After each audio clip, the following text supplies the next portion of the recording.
Hi, welcome to Prime Health TV. My name is Dr. Adar Murali. I'm a pediatrician neonatologist, London Children's Hospital, Anakapalli. ఈరోజు మనం చెప్పుకోబోయే topic చిన్నపిల్లల్లో కామన్గా వచ్చే diseases. First cold and cuffs గురించి మాట్లాడుకుందాం. చిన్నపిల్లలు తరచుగా 1 yearలో పిల్లలు జలుబు దగ్గు బారిన పడుతుంటారు. ఎందుకంటే ముఖ్యంగా వాళ్ళకి ఇమ్యూనిటీ తక్కువగా ఉండడం, రెండోది వాళ్ళు ఉండే ప్రదేశం బట్టి వాళ్ళకి తరచుగా జలుబు దగ్గులు రావడం జరుగుతుంటాయి. కామన్గా వీటికి గల కారణాలు చూసుకుంటే ఈ జలుబులు దగ్గులు వైరస్ అనే ఇన్ఫెక్షన్ అనేది వెరీ కామన్గా ఉంటుందండి. ఈ వైరస్ అన్నది వాతావరణంలో చాలా ప్రివలెంట్గా ఉంటుందండి.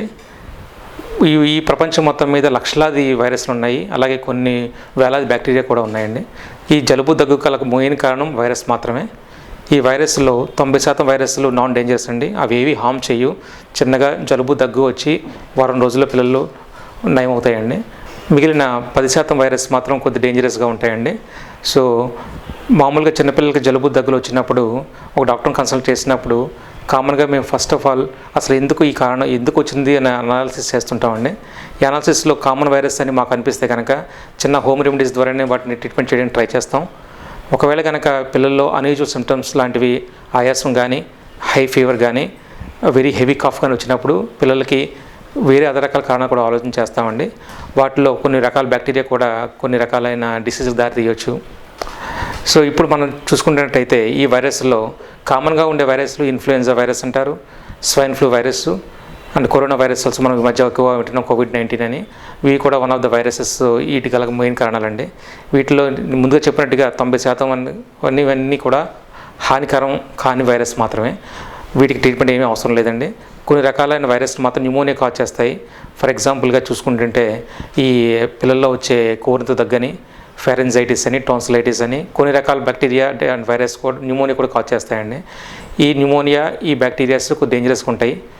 ఒకవేళ కనుక పిల్లల్లో జలుబు దగ్గుతో పాటు ఏమైనా సరే ఈ ఆయాసం కానీ బాగా ఫ్లమ్ ఎక్కువ పడడం కానీ జరిగితే కనుక వాళ్ళకి ఎక్స్రే తీసి వాళ్ళకి ఉపశమనం కలగడానికి యాంటీబయాటిక్స్, కొన్ని రకాలైన ఫీవర్ సంబంధించిన మెడిసిన్స్ కూడా ఇవ్వడం జరుగుతుందండి. సో ఈ వైరస్ల మీద ఉండే అపోహలు ఏంటంటే కొంతమంది తల్లిదండ్రులు బాగా ఆతృత పడుతుంటారండి. జలుబు ఒక వారం పడుతుందండి, జలుబు 10 days పడుతుందండి, దగ్గు వస్తే రాత్రంతా దగ్గుతాడని. ప్రజల్లో కొన్ని ఆందోళన ఏంటంటే ఈ వైరస్లు ఏమైనా సీరియస్ న్యూమోనియాకి దారితీస్తాయేమో ఆందోళన ఉంటుందండి. ఆ ఆందోళనకి ఎప్పుడు మీకు అనిపించినా కానీ పిల్లల్ని దగ్గరలో ఉన్న డాక్టర్ సంప్రదించి ఆయన సలహా తీసుకోవడం మంచిదండి.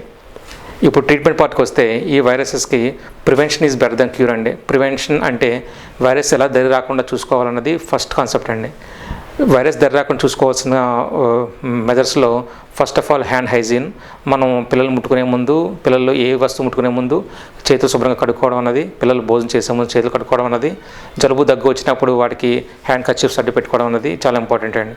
ఇలా చేసినట్టయితే ఈ వైరస్లు వాతావరణంలో స్ప్రెడ్ కాకుండా ఉంటాయండి, ఒక పిల్లల నుంచి ఇంకో పిల్లలకు రాకుండా ఉంటాయి. అలాగే ఇదే ప్రివెన్షన్ ఆస్పెక్ట్లో గవర్నమెంట్ ఇప్పుడు రకరకాల వ్యాక్సిన్స్ కనుక్కోవడం జరిగింది. వాటిలో DPT vaccines, influenza flu, swine flu vaccines కూడా ఉన్నాయండి. వీటి వల్ల 90% వరకు కూడా వైరస్ని మనం రాకుండా నివారణ చేసుకోవచ్చు అండి. ఇక ట్రీట్మెంట్ పట్టుకు వస్తే ఒకవేళ ఎంత జాగ్రత్త పడినా కొన్ని సందర్భాల్లో మనకు వైరస్ వచ్చినప్పుడు పిల్లలకి ఎక్కువ రెస్ట్ ఇచ్చి, ఎక్కువ హైడ్రేషన్ అంటే ఎక్కువ వాటర్ తాగిస్తుండు, ప్లస్ ఫీవర్ వస్తే పారాసిటమాల్ సిరప్ ఇవ్వడం. ఒకవేళ కనుక పిల్లలకి ఏమైనా డేంజర్ సిమ్టమ్స్ కనిపిస్తే కనుక డాక్టర్ని కన్సల్ట్ చేసి తగు సూచనల మేరకు అవసరం పడితే కనుక యాంటీబయాటిక్స్ కూడా తీసుకొని పిల్లల్ని జాగ్రత్తగా సంరక్షించుకున్నట్టయితే కనుక మనం చాలా వరకు ఈ వైరస్ నుంచి, జలుబుల దగ్గర నుంచి బయటపడే అవకాశం కూడా ఉంటుందండి.